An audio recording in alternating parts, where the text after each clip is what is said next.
Hi, I'm going to talk about therapy at distance in this vlog. It is quite an extensive subject, so I decided to divide it in different vlogs.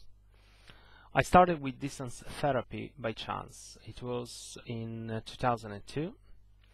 I had a client then, who I was helping with stress management and peak performance coaching. We used to meet in my clinic or in his office once a week, and during the coaching I was at the same time monitoring his health, together with Dr. Bartolomé della Torre, who was then the director of the hormonal lab at the Institute for Stress Researches of the Karolinska in Stockholm, Sweden.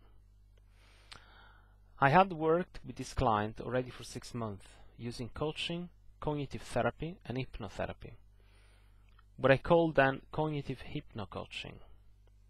For more information about what cognitive behavioral psychotherapy or coaching or hypnotherapy, just go to the FAQs, frequently asked questions, in www.stefanfarkas.com, and you can read some more information about them there. So going back to my client, once he had to travel to make a very important presentation together with a senior colleague of his during an international event which was taking place in another country. During this trip, he called me from his hotel room, which was not too far from where the presentation would have taken place.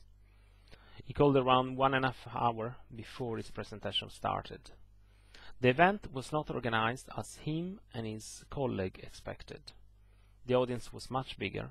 He described that he felt to be like on a big concert stage, with all the lights against him, without the possibility to even see the public. His senior colleague panicked and made a catastrophic presentation, so my client became very nervous. He went back to the hotel room to call me and ask for support. I asked him to sit on a chair and to wear the mobile telephone headset so that he could listen to me while I was going to take him through a hypnotic session via telephone. It was supposed to be fast, take away his fear, boost his confidence, and let him rock on that stage during his presentation. 20 minutes after I've started the hypnotic session via telephone, I'm towards the end of it, and I have to wake him up. I don't hear him responding to my waking up suggestions. We didn't have a webcam, so I couldn't see him.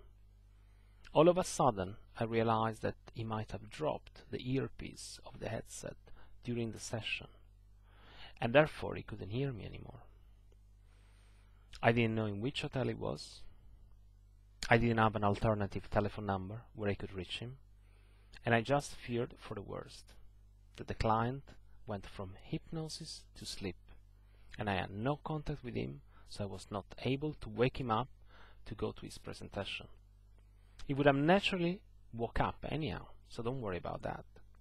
Everybody wake up from hypnotic sleep, through suggestions, or naturally, but only when his body and mind would have felt enough rested. It could have been hours later.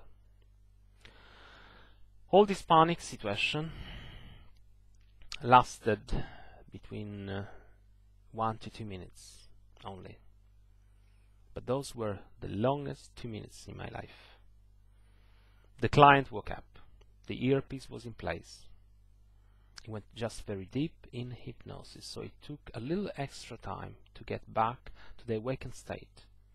His presentation was a success. And those 2 minutes of panic helped me develop all the strategies and technique that I use today when I work with distance hypnotherapy. Thank you very much. Bye.